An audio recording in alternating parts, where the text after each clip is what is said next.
Today's story is about a farmer boy who falls in love with a girl whom people are willing to sacrifice everything for just to spend one night with her. Those who get the chance to be with her consider themselves incredibly lucky. One day, this farmer boy brings the girl home with him, and together they do things that will unfold in today's story. The story begins in the year 1850 in a small town named Rockies in California. Here, we are introduced to Angel, a stunningly beautiful girl who is highly sought after in the town. People compete in a lottery system for a chance to spend a night with her. The ones who get selected feel as though they've won a great prize. We first see Angel, who appears helpless and burdened by her circumstances. She recalls the days when she lived with her mother, Nina, and how happy they were back then. One day, her father Alex came to meet her for the first time. But when Alex arrived, he didn't even acknowledge Angel properly. Instead, he asked her to leave the room, and when she left, he coldly told Nina, "You live in my house, but I have never married you, nor will I ever marry you. I told you from the beginning that I didn't want this child. She's illegitimate." Angel overheard everything from outside and was devastated by her father's cruelty. She began crying uncontrollably. Nina came out and comforted her, saying, "It's not your fault, my child. I love you the most in this world." A few days later, Nina received a letter from Alex. In it, he coldly informed her that he had severed all ties with them, sold the house, and would never meet them again. With no other choice, Nina packed their belongings and left the house with Angel. Desperate to survive, Nina went to a jeweler named John to sell her jewelry. But John examined the jewelry and revealed that it was fake and had no value. However, he added, "You are very precious yourself. If you work for me, you can earn money and have a place to live." Nina, being in a helpless situation, reluctantly agreed. John first took advantage of her by getting intimate, and then he made her work for him to earn money. But after some time, Nina fell seriously ill and passed away. Angel was heartbroken and cried a lot after losing her mother, but she too was left powerless in the harsh world. Now the story shifts to the present, where we meet Michael, a hardworking farmer. Michael is a sensible, religious young man who manages his fields on his own. He prays daily at church, and one day, he prays for a life partner, someone who will truly love him and stay by his side forever. That evening, Michael goes to the city to sell his goods. While there, he catches a glimpse of Angel as she steps out for a stroll. He is mesmerized by her beauty and falls for her at first sight. Curious, Michael asks his friend about Angel, and the friend tells him, "Angel lives in a palace in the city. She's the most beautiful and expensive girl here. People line up just for a chance to spend the night with her." Michael feels uneasy hearing this, but resolves to meet her regardless of her background. Later that evening, when Angel's shift ends, a bodyguard working for her boss, Duchess, comes to collect her earnings. Unsatisfied with the amount, the bodyguard rudely accuses Angel of hiding more gold. Angel, furious, lashes out at him. This enrages the bodyguard. He drags her to a bathtub and starts drowning her in the water. At that moment, Duchess intervenes and orders the bodyguard to stop, saying, "If Angel even gets a scratch, the people waiting outside won't spare you. Control your anger and get her ready for the next shift immediately." A short while later, Angel gets dressed again and resumes her work. This time, Michael arrives to meet her. Angel looks at him and asks, "How can I make you happy?" Michael replies, "I didn't come here for that. I just want to talk to you. I'm not like the others. I'm a farmer and I work on my farm." Then Michael proposes marriage to Angel, but Angel laughs after hearing this and says, "This is the 5th proposal of this week. Many people like you come here and talk sweetly to me." Michael's time ends, and Angel throws him out of the room. However, the next day, Michael comes back to meet Angel again, this time paying double the money. He tells her, "I fell in love with you at first sight. I want you to come with me. We will get married and live together forever." Angel does not take his words seriously and replies, "You're wasting both your money and time. Come to me, finish your work, and leave. I can never be yours forever." Once again, Michael's time ends, and the same bodyguard comes to escort him out. Later, Michael's friend tries to talk some sense into him, saying, "Angel isn't right for you." But Michael insists, "I want to try once more." That evening, he goes back to meet Angel again. This time, Michael calmly tries to reason with Angel. He says, "I don't understand why you want to live in this kind of hellish life. Don't you feel anything for me? Is there no feeling in your heart?" Then, Michael lovingly kisses her and asks, "Do you still not feel my love?" Angel replies coldly, "I don't love you, nor do I want to marry you. You're just an ordinary farmer, and nothing else." Michael feels heartbroken and leaves quietly. Now, the story flashes back to Angel's childhood. After her mother's death, the jeweler John took Angel to another city. He planned to sell her, but a girl named Sally, who worked there, pleaded with him, saying, "Take this girl somewhere else. This place isn't right for her." John ignored her plea and took Angel to meet the boss, Duke. When Duke arrived, John said, "Here's the girl. Give me my money." But Duke ordered his men to kill John on the spot. Witnessing this, Angel became terrified, but Duke threatened her, saying, "From now on, you will work for me." Left with no choice, Angel was forced to stay. Over the years, as Angel grew older, Duke put her to work in his trade. By then, Angel had lost all fear and began believing that all men in the world were the same.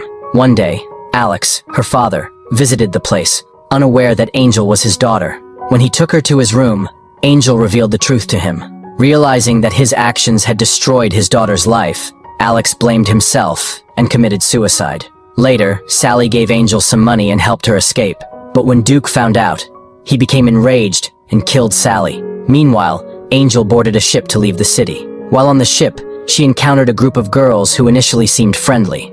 But when Angel arrived in another city, Rockies, those same girls attacked her, stole her money, and left her unconscious. A woman named Duchess found Angel, saved her, and brought her to her palace. Duchess gave Angel a place to stay, but eventually put her to work as well. The story now returns to the present, where Angel's health starts to deteriorate. When her friend asks her about it, she replies, "I've grown weak from thinking about Michael." She confesses that she has decided to leave her current life behind. Angel had saved all her money and kept it with Duchess, so she went to Duchess to ask for her savings. But Duchess coldly refused and told her to leave immediately. Duchess looks at Angel with disdain and says, "What will you do after leaving this place? I'm offering you good food, clothes, and a roof over your head. What will you find outside?" But Angel had already made up her mind. She firmly replies, "Give me my money." Hearing this, Duchess becomes furious and shouts, "I won't give you anything." Angel, equally angry, starts shouting back at her. Enraged, Duchess calls her bodyguard and commands, "Teach her a lesson." The bodyguard drags Angel out and beats her brutally. That night, Michael has a vivid dream that something terrible is happening to Angel. Troubled, he rushes to the palace first thing in the morning and finds Angel in a very bad condition. Seeing her like this fills him with rage, and he confronts Duchess, declaring, "I'm taking her away from here right now." Duchess coldly replies, "She owes me a debt. Until it's paid, she cannot leave." Without hesitation, Michael pays Duchess 3 times the amount Angel owed her. He then turns to Angel, kneels, and presents his mother's ring, saying, "Will you marry me?" Overwhelmed, Angel softly says, "Yes." Michael takes Angel back to his farm. Her condition, however, is still very weak due to the beating she endured. Angel looks at Michael and says, "You spent so much money on me." Michael smiles and replies, "Don't worry about the money. All that mattered to me was getting you out of that place." Angel hands him back the ring and says, "Once I recover, I'll repay all your debts, and then I'll leave. I won't become anyone's slave by getting married." Michael chuckles and responds, "Marriage isn't slavery." He gives her some clothes to wear, and Angel asks, "Are these your wife's clothes?" Michael replies, "No, these belong to my sister. She passed away a year ago. Her husband, Paul, used to live here with me, but he's currently in another city." When Angel tries to stand up, she collapses due to her poor health. Michael immediately steps in to care for her. Over the next 3 weeks, Michael looks after Angel until she fully recovers. One night, Michael visits Angel to check on her. She calls him closer and says, "It's time for me to repay my debt to you," implying intimacy. But Michael refuses and says, "I didn't save you because I wanted something in return. What I feel for you in my heart, I want you to feel the same for me. Until then, I won't come close to you." The next morning, as Michael works on the farm, Angel approaches him and says, "I may not be able to manage your wifely duties, but while I'm here, I can help you with your farm work." Michael agrees and starts teaching her various farming tasks, such as gathering eggs, raising chickens, and fishing. Angel begins to enjoy learning these new things, slowly adapting to the peaceful farm life. One night, Michael wakes Angel and says, "Come with me." Angel hesitates and says, "It's almost morning. Where are you taking me at this hour?" Michael takes her to a hilltop and shows her a breathtaking sunrise. He says, "I want to give you a life as colorful as this sunrise."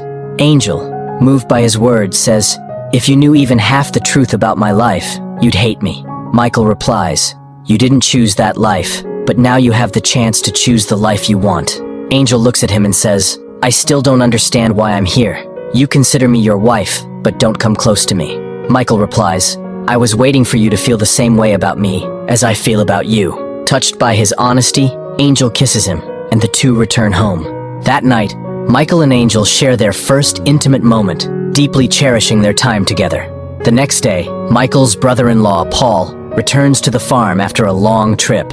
Michael is happy to see him and shares the news, saying, "I got married." He then takes Paul to meet Angel. When Paul sees Angel, he immediately recognizes her but doesn't say anything at the time. Later, when Michael leaves, Paul confronts Angel and says, "I know exactly who you are and what kind of work you used to do. Michael is a good man, and he deserves a good wife." Angel calmly responds, "He came to me on his own and accepted me, knowing everything. You should also accept this." However, Paul disagrees and heads straight to Michael. He starts speaking badly about Angel, calling her a bad girl. Angered, Michael punches Paul, telling him, "If you consider me like a brother, you must consider Angel like a sister too." Paul, realizing his mistake, apologizes to Angel and suggests, "If you want, you can go to the city, start a new business, and live well like before." The scene shifts, and now Michael and Angel are together. Michael says, "Paul is leaving for the city tomorrow, and I just told him everything that happened between us." He then tells Angel, "I want to spend my whole life with you. I want us to have children and be happy together forever." However, Angel can't bear the thought as she cannot become a mother. The narrative moves to reveal Angel's painful past. Once pregnant, Duke had forced her to have an abortion, making it impossible for her to ever become a mother again. One day, as they walk through the road, they come across a family. Elizabeth, the mother, is pregnant, and they don't have a home of their own, planning to move to a new place. Michael and Angel invite them in, offering food and care. The family is deeply grateful. They have an older daughter named Mary, who asks Angel about her life and how she and Michael met. Angel opens up about her past, and they quickly become good friends. As time passes, Elizabeth gives birth to a son, bringing happiness to everyone. Michael and Miriam care for the baby together, and Angel begins to feel that Michael and Miriam would make a great couple. Later, Miriam's father informs everyone that he has bought land from Paul, and now the whole family will live together. One day, while Michael and Angel are working in the field, Angel comments, "Miriam is so sweet, and you two would look great together." Michael, however, reassures her, saying, "I only love you, and no one can come between us." Angel then confesses the truth. "Duke forced a doctor to operate on me so that I could never have children." Michael responds, "No matter what you've been through, I love you, and that will never change. We should never lose hope because anything can happen at any time." But Angel, with sadness in her heart, accepts that she can never be a mother or a good wife to him. Later, as they share dinner, Angel asks, "Take me to the place where we saw the sunrise." Michael agrees, and they go to the spot to watch the sunset. To make the moment memorable, they share a tender, intimate moment. The following morning, Angel writes a letter for Miriam and places Michael's ring inside it. She decides to leave, heading to the city with a man before anyone wakes up. When Miriam finds the letter, it says that Michael and Miriam could make a beautiful couple and live happily forever. She shows the letter to Michael, urging, "You should go and stop her." But Michael replies, "I've done everything I could to make her feel my love. Now it's her life, and the decision to return is hers." Angel arrives in the city and approaches a hotel owner, offering to work as a cook in exchange for a place to stay. The owner agrees, and Angel begins working there. However, that same day, one of Duke's men sees her working at the hotel. Later that night, the hotel catches fire, burning everything to the ground. The next morning, Angel is seen collecting the charred remnants of what was left. As Angel collects the burnt remnants from the hotel, Duke suddenly appears in front of her. Duke, the same man who had captured her in childhood after killing John, is now back in her life. Angel is shocked to see him. Duke coldly asks her to come with him, but Angel firmly replies, "You cannot force me." Duke smirks and reveals, "I was the one who set the hotel on fire last night. If you don't agree to come with me, I'll kill the hotel owner too." Reluctantly, Angel agrees to go with Duke to protect the hotel owner. However, when she reaches his establishment, she sees two young girls being forced to work for him, just like she was in the past. Filled with anger and disgust, Angel confronts him, saying, "You can't handle grown women anymore, so now you bring little girls and torture them?" Enraged, Duke threatens her, saying, "If you go against me or try to escape, I will kill you. Now get ready. I need to take you in front of everyone and show you off." Duke wants to parade Angel on stage as part of his business, but for the first time, Angel prays. She whispers, "God, if you're real, help me." Give me the strength to speak the truth and save these little girls. When Duke drags her to the stage and presents her in front of a crowd, Angel finds her courage. Standing tall, she exposes Duke's crimes, telling everyone how he tortures young girls and sharing her own story of abuse. Duke interrupts her, shouting to the crowd, "She's lying!" He grabs her and drags her off stage into a room intending to kill her. But at the last moment, one of Duke's own men, tired of his cruelty, intervenes. He knocks Duke down and whispers to Angel, "Run." Without wasting a moment, Angel rushes to the room where the two little girls are kept, rescues them, and escapes. As the crowd witnesses the commotion and hears Angel's story, they turn against Duke. Realizing the truth about his monstrous acts, they grow furious. Duke tries to flee, but the mob surrounds him, captures him, and executes him by hanging. The scene shifts to 3 years later. Paul, now in another city, notices a familiar figure. It's Angel. Intrigued, he follows her to a large school. After inquiring inside, he finds her and asks, "What is all this? What are you doing here?" Angel smiles and explains, "This is a school for girls like me, who want to start a new life. Here, they are given education and a chance for a better future." Paul is overjoyed to hear this and then asks about Michael and Mariam. Angel listens intently as Paul says, "Mariam is my wife now, and she's going to be a mother. You thought Michael and Mariam would end up together, but Michael always saw her as a sister. He's still waiting for you." Hearing this, Angel feels a wave of sadness, as she had always wished for Michael to have a noble woman by his side. Paul then pleads with her, "Come back with me. I'll be leaving at 4 p.m. If you want, you can come along." Meanwhile, we see Michael working in his fields. As he looks up, he sees Angel walking toward him. She stops in front of him, and for the first time says, "My real name is Sarah. I've never told anyone until now. I came back to say I love you deeply. Please forgive me for all the pain I caused you. You've endured so much because of me." Michael, with warmth in his eyes, responds, "All those hardships led us to this beautiful moment. Now, we're together." He takes out his mother's ring, which he had kept safe all these years, and gives it to Angel. He smiles and says, "Welcome to my life." Overwhelmed with joy, they embrace and kiss, finally at peace with each other. The story fast forwards a few years. Michael is fishing by the lake when Angel approaches him, visibly pregnant. Beside her is their little son, running happily. The family is complete, and Angel is now healed in every sense. The story concludes with their serene, happy life together.